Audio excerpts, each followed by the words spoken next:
Hey guys, so wanted to tell you a little bit more about the 30-day trial. I introduced the idea a couple of days ago, sometime last week, and I promised that more information was coming soon where I was going to tell you more. So this is it.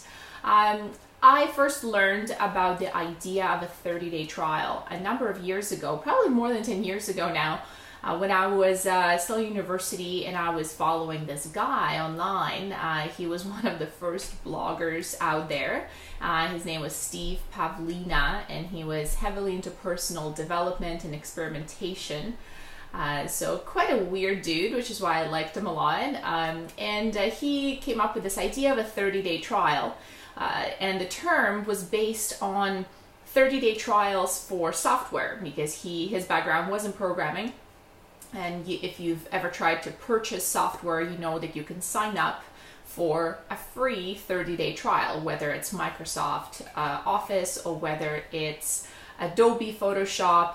And then 30 days, you can decide if you like it or not and if you want to purchase it. So of course the idea itself is not new, because you've heard about a month challenge or a 30-day challenge or a 30-day detox or whatever else is floating out there. But it's essentially just a little bit of a different spin on that same idea.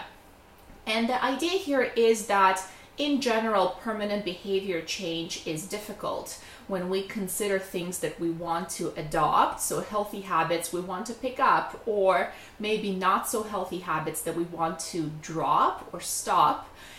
It can feel very overwhelming because nobody wants to quit smoking for a week. The idea is if you're a smoker and you're somebody who wants to quit smoking, in your heart you know that once you quit, it kind of has to be a forever thing.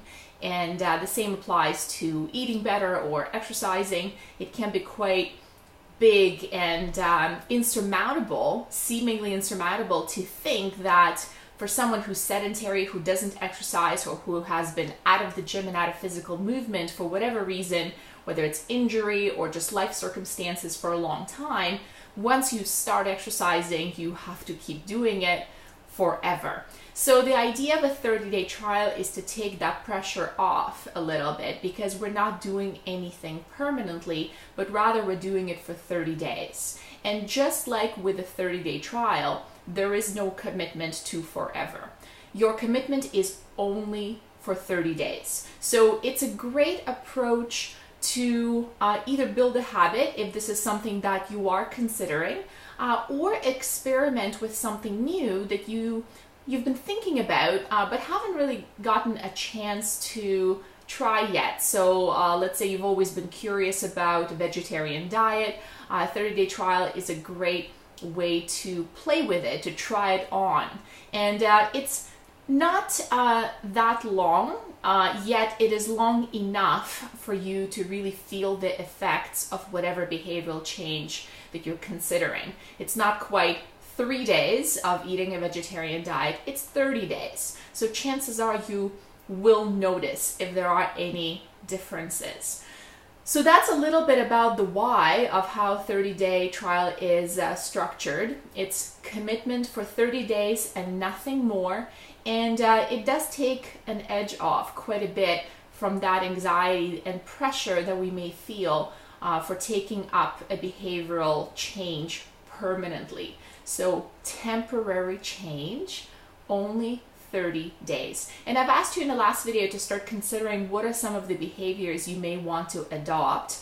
We will be kicking this off May 22nd, so we have just over a week to keep thinking about it.